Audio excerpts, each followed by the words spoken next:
Hello students, स्वागत है आपका आपके अपने यूट्यूब चैनल अपना स्कूल पर।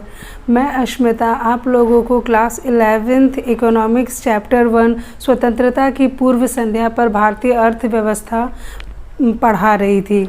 हमने अब तक देखा कि किस तरीके से अंग्रेज़ों ने भारत को अपना उपनिवेश बनाया, अपने अधीनस्थ बनाया और वहाँ की नीतियों, वहाँ की राजनीति से लेकर के नीतियों का निर्धारण, निर्णय लेने का कामकाज किस तरीके से अंग्रेज़ों ने शुरू किया।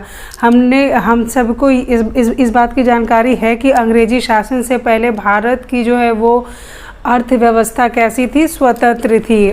उस समय भी आय का मुख्य स्रोत कृषि ही था, लेकिन फिर भी देश में रेशमी सूती वस्त्र, धातु आधारित और बहुमणि रत्न आदि से जुड़ी शिल्प कलाएं विश्व बाज़ार में बहुत ही ज़्यादा प्रसिद्ध थी।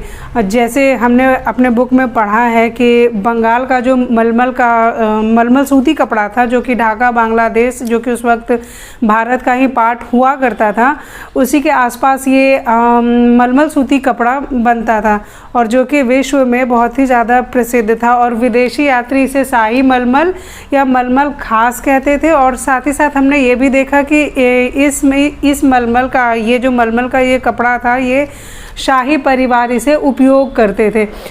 तो ये सारी चीज़ों को देखते हुए जो भारत की जो संपदा थी, जो बहुमूल्य संपदा थी, जो हीरे जवाहरात, जो रत्न थे, और इन सब चीज़ों को देखकर अंग्रेज भारत की तरफ आकर्षित हुए थे और धीरे धीरे उन्होंने अपना पैर पसारना शुरू किया और भारत के ऊपर इस तरह का कंट्रोल कर लिया कि भारत को अपना उपनिवेश भी बनाया और साथ ही साथ इंग्लैंड के उद्योगों के लिए कच्चा माल प्रदायक देश भी बनाया। ये हमने अब तक पढ़ लिया है। उसके साथ साथ आज हम लोग अब उससे आगे पढ़ेंगे। लेकिन सबसे पहले हम क्या देख रहे हैं, राष्ट्रीय आय और प्रति व्यक्ति आय का आकलन। ये भी हमारे बुक में दिया हुआ है। हम सभी ने क्लास 10th में पढ़ा है कि राष्ट्रीय आय और प्रति व्यक्ति आय से हम किसी देश के विकास के बारे में जान पाते हैं कि वो देश कितना विकसित है, ये हम जान पाते हैं। लेकिन अंग्रेज़ों का कभी भी उद्देश्य भारत का विकास करना नहीं था। उनका मुख्य उद्देश्य ही था कि भारत को उपनिवेश बनाना है और कच्चा माल प्रदायक देश बनाना है और इंग्लैंड में जो उनके उद्योग थे उनकी तरक्की के लिए। तो उन्होंने कभी भी राष्ट्रीय आय या फिर प्रति व्यक्ति आय का आकलन नहीं किया। लेकिन फिर अगर हम देखें तो कुछ लोगों ने, जैसे दादा भाई नौरोजी ने, William Digby, फिनले Siraj, doctor doctor VKRV Rao और RC देसाई, इन लोगों ने स्वतंत्र रूप से क्या किया, राष्ट्रीय आय और प्रति व्यक्ति आय का आकलन शुरू किया। तो इन सभी ने अपने अपने रिज़ल्ट दिए। लेकिन हम लोग अगर देखें तो किसके रिज़ल्ट को सबसे ज़्यादा अप्रोप्रिएट माना जाता है, वो है डॉक्टर VKRV राव। इनका जो रिज़ल्ट है, इन्होंने जो फाइंडिंग्स निकाली उनको ज़्यादा अप्रोप्रिएट माना जाता है। इनके अनुसार आज़ादी के समय की बात की जाए तो राष्ट्रीय आय की वार्षिक समृद्धि दर, यानी हर वर्ष राष्ट्रीय आय कितनी वृद्धि हो रही थी, वो एकदम 2% से भी कम, बहुत ही ज़्यादा कम राष्ट्रीय आय में वृद्धि हो रही थी। और साथ ही साथ अगर प्रति व्यक्ति उत्पाद की बात की जाए, वो तो आधी प्रतिशत भी नहीं रह गई थी। ये सब किसके कारण हुआ? अंग्रेज़ों की जो दोषपूर्ण नीतियाँ थी भारत के प्रति, ये सब उसके कारण हुआ।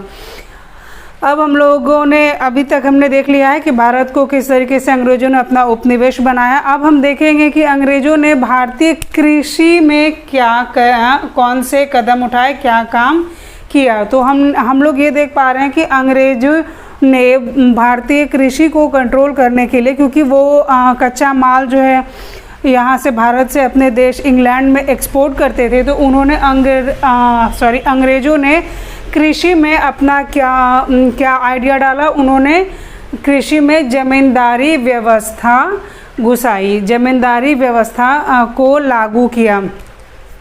हम सभी को पता है कि भारत में अभी भी एक बहुत बड़ा हिस्सा जो है वो कृषि में लगा हुआ है। लेकिन उस समय की बात की जाए तो भारत की जो जनसंख्या थी उसका 85% लोग जो कहाँ रहते थे, वो गांव में रहते थे और उनके आय का मुख्य साधन क्या था, वो कृषि ही थी। वो कृषि पर ही अपनी आजीविका के लिए, अपने जीवन यापन के लिए निर्भर थे। और अगर इतना बड़ा परसेंटेज कृषि में इन्वॉल्व होने के बाद भी जो कृषि का जो विकास कहते हैं वो एकदम से गतिहीन था, बहुत ही ज़्यादा कम था। और उत्पादकता जो थी मतलब कृषि से जो उत्पाद हो रहा था उसमें जो है कमी आती जा रही थी। इसका क्या मुख्य कारण है वो हम लोग देखेंगे। इसका सबसे बड़ा कारण ये था कि अंग्रेज़ों ने भारतीय कृषि में जमींदारी व्यवस्था को लागू किया। वो भी सबसे पहले कहाँ लागू किया? बंगाल प्रेसिडेंसी में लागू किया। बंगाल प्रेसिडेंसी जो थी, जो हम लोग पढ़ चुके हैं अपने और पीछे के क्लासेस में, जब हम लोग अराउंड 8-7 में होंगे उस समय भी हमने इन सब के बारे में थोड़ी बहुत पढ़ी है। तो बंगाल प्रेसिडेंसी जो कि आज का पूरा पूर्वी भारत है, तो इसमें उन्होंने क्या लागू की? जमींदारी व्यवस्था। अगर बात की जाए जमींदारी व्यवस्था है क्या, तो जमींदारी व्यवस्था में जो भूमि का स्वामित्व का मतलब होता है मालिकाना हक, समझ सकते हैं, उसकी ओनरशिप। तो भूमि का ओनरशिप उस पर काम करने वाले लोगों का नहीं था, मतलब जो किसान उस पर काम करते उनका हक नहीं था। उन पर हक किसका था? जमींदार का होता था। अंग्रेज कुछ लोगों को जमींदार बनाते थे और उन्हें ही वो भूमि का स्वामित्व दिया जाता था। ये जमींदार अपने उन खेतों पर लोगों से काम करवाते थे, साथ ही साथ वो जो है उनसे क्या वसूलते थे? कर वसूलते थे। कर मतलब टैक्स वसूलते थे, और साथ ही साथ जो भी कृषि से जो लाभ मिलता था उसका भी मैक्सिमम पार्ट किसके पास चला जाता था? जमींदारों के पास चला जाता था।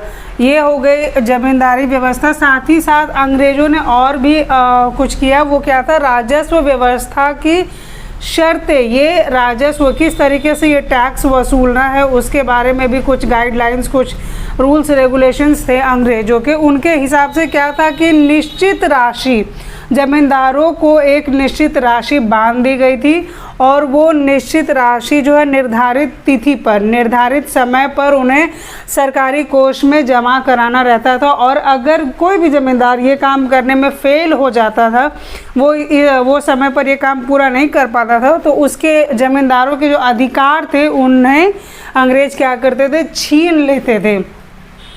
तो इस तरीके से जमींदारों के ऊपर भी बहुत ही ज़्यादा प्रेशर होता था कि वो किस तरीके से किसानों के ऊपर प्रेशर डाले, किस तरीके से उनसे जो है कि ज़्यादा से ज़्यादा कर वसूल सकें।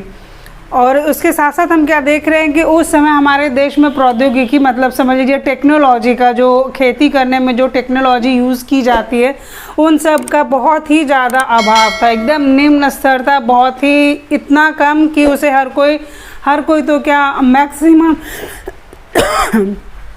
मैक्सिमम किसान जो है उसे अफोर्ड ही नहीं कर पाते थे। और उस समय उतना डेवलप था भी नहीं हमारा कृषि, तो प्रौद्योगिकी का स्तर निम्न था। सिंचाई सुविधाओं का भी अभाव था। फसल लगाने के बाद उसमें पानी देना पड़ता है, उससे सींचना पड़ता है, वो सिंचाई सुविधाओं का भी अभाव था।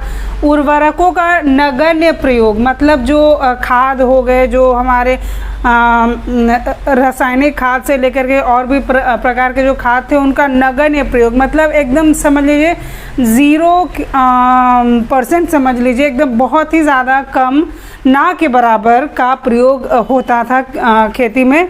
और इन सब कारणों से हम क्या देख पा रहे हैं कि किसानों की स्थिति जो बहुत ही ज़्यादा दयनीय थी। उनकी स्थिति गरीबी से भी बहुत ज़्यादा ही खराब स्थिति थी। कृषि का साथ ही साथ हम क्या देख रहे हैं कि कृषि का व्यवसायीकरण उसी समय से शुरू हुआ था। ये जो है अंग्रेज़ों के प्रेशर में ही इंडिया में जो है कृषि का व्यवसायीकरण शुरू हुआ था। उसमें क्या किया अंग्रेज़ों ने? भारतीय किसानों से क्या उगवाए? नकदी फसल, कॉमर्शियल क्रॉप्स जिसे हम कहते हैं, नकदी फसल उगवाए, जैसे कि चाय और नील।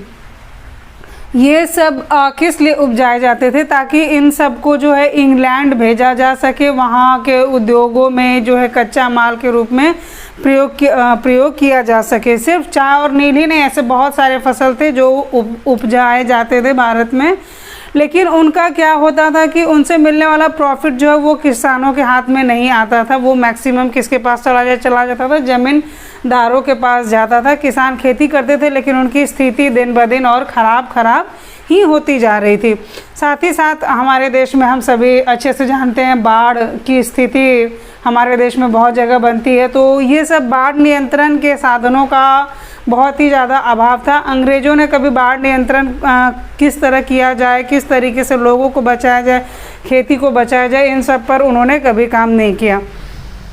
हाँ, ये तो हमने देख लिया कि अंग्रेज़ों ने भारतीय कृषि में क्या क्या काम किया जिससे कि भारतीय कृषि की स्थिति बहुत ही ख़राब हो गई।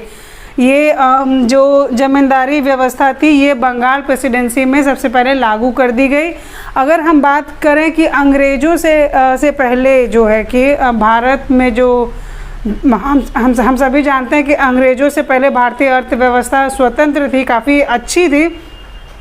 उसी में हम क्या देख रहे हैं कि बंगाल जो था वो समृद्ध था। बंगाल जो है वो कैसा था, वो समृद्ध था, मतलब प्रॉस्पेरस था। और वो किस तरीके से प्रॉस्पेरस था, हम ये देख रहे हैं कि सूती, रेशमी वस्त्र, चावल, शक्कर, इन सब चीज़ों की मात्रा इतनी ज़्यादा थी कि बंगाल इसे एक्सपोर्ट करता था, दूसरे देशों में निर्यात करता था।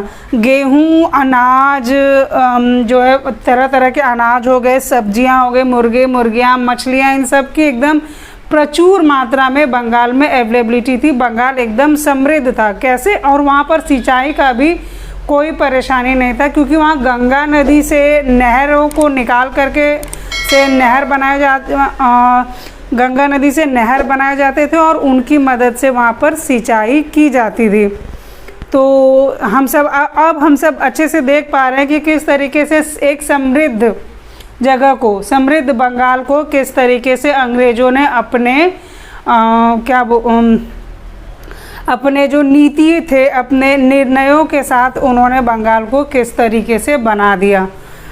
तो आज हमने अंग्रेज़ों की जो है वो भारतीय अर्थव्यवस्था के प्रति एक और दोषपूर्ण नीति का अध्ययन किया है।